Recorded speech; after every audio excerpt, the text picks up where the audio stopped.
Okay. Oh, okay. Sanibonani, igama lami nguNandipha Sefoloko. I'm doing this live because I think sengithule kakhulu and lento isi out of control manje. The reason why ngiya live or the reason why ngize ngidecide ukuthi ngikhulume ukuthi what's going on in my previous marriage is because nginabantwana, number one, number two,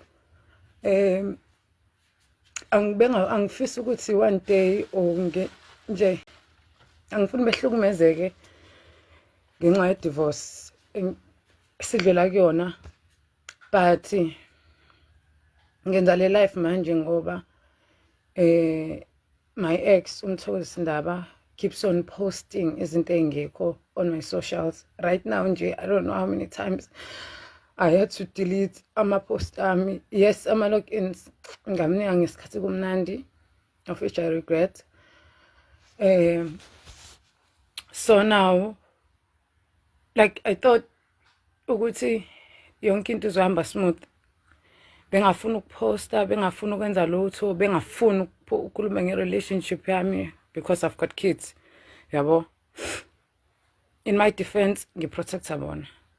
But right now, it breaks my heart ukuthi umuntu efike ekuhlukumeze enze zonke izinto azenzile kumina, of which bengaze ngifise futhi nakhona ukuthi ngidisclose publicly. Ngitshena abantu ukuthi kwenzakaleni kwe-relationship yethu, but lo muntu lo that I trusted, that I loved, that I gave my life to, angisho kanjalo,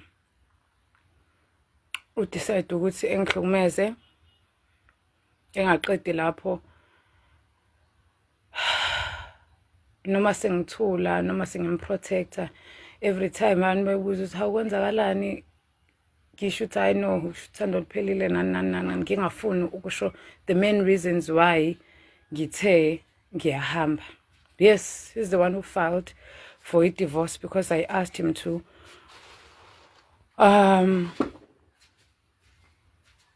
But yabona manje sekufike ekugcineni because uyabona ukuthi move on with my life. Uyabona ukuthi ngiyaqhubeka ngiyayisebenzela, impilo iyaqhubeka even after ama bruises that I still have namanje, that I still have. I don't know what's kanjani. Right now, I'm not umuntu osebenzisa cream nani, but I'm trying to make ama marks, ama bruises disappear. I'm gonna post my emails, I'm gonna post yonke into ezenzekile between us. Even namanje mabe post okoqala, I had to go to Amalokhunja. I had to go to Instagram yakhe and ask him ukuthi besicela uye kungihlukumeza, cela uye ukuposta, cela uye yonke lento yenzayo. But shuthi uvele wabona ukuthi sengibonile, and then he kept on posting. Namanje uyapost. So I don't know ukuthi ngenze njani because enye into angifisi ukuthi ejele, but ngifisa ukuthi ebe right mentally, so that ezokwazi ukuthi ebe ubaba enganeni zakhe, because iy'ngane zakhe ziyamdinga, iy'ngane zakhe zisamthanda, iy'ngane zakhe zisafuna, zisadinga ubaba. But lento eyenzayo yangihlukumeza, lento eyenzayo ayikho sharp, and angisiyena umuntu, like, I don't know how long it took me ukuthi ngiye life because angikwazi nami ukuthi kuyiwa kanjani life. No, angisimina obhalile ukuthi ngichithile, angikaze ngachitha namuntu, angikaze ngachitha namuntu. Lo ngaqala I've been loyal,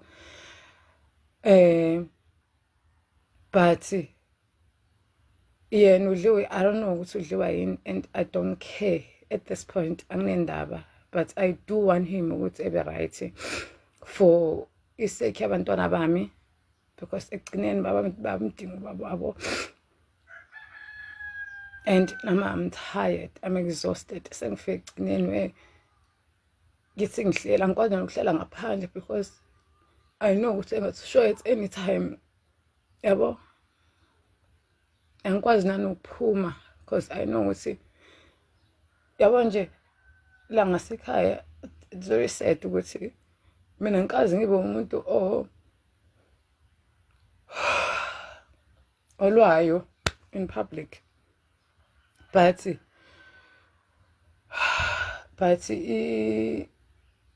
nje Friday I had to call amaphoyisa so that he can bring ingane akekho right mentally. Saturday wafika engilwisa ngihlele ekhaya kodwa umuntu ngilwisa ekhaya for what reason I don't know, but into engayithandi ukuthi ethathe into engiyisebenzele kanzima kanje i-career yami eyenze lento ayenzayo.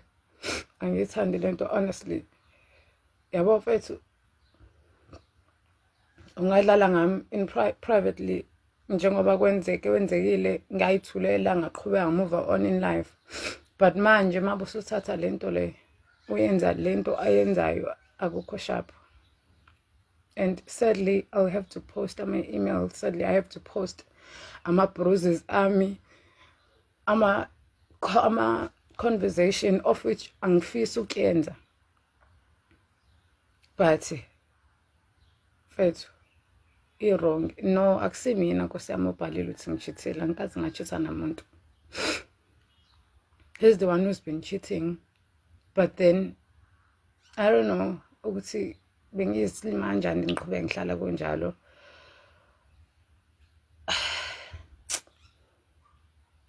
Awanje mfethu ayikho into ebuhlungu njengokuthi uhlale nomuntu ekuchithela, you know ukuthi uyachitha, ekuhlambalaze ekuchithele nomuntu oseduzane very very close to you, uqhubeke, but uma sesebona ukuthi wena awu-react or awumnikezi lento le ayidingayo, mase decide ukuthi you know what, sengingena endukwini ke manje, sengiyashawa ke manje. Bese umuntu yazi I remember I went to umamncane wami ngelinye ilanga ohlala eGoli, mamncane Zara, ngikhala nganothi ngizenzeni, ngishawa mfethu ngensimbi, and uma bethi uyabuza ukuthi ushawelani, ayikho reason. Ngishayelwe ukuthi okay we're in agreement, okay kuphelile, sure it's fine. So sihleli for abantwana nje endlini, we're not dating anymore, but why would you want sex nami we're not dating anymore? Yabo lento leyo. So mina sengishayelwa ukuthi angisafuni ukwenza sex, so manje kufanele ngiphoqeleke ukuthi ngenze sex. Ethu angeke ngithi in our relationships, uma kwi-relationship yethu ngihlukumezile throughout, cha, angeke ngiqamba amanga. Ungiphathele kahle, saba happy for a very long time shem. Yes, cheating ibiyenzeka lapho nalapho, ngixole ngidlule, but into engihlulile ukuthi mfethu ngishawe for no reason. Yabona mfethu, I understand ukuthi umuntu ekushayele for ilokho nje, but you can't always ungishayela for sex singasathandani.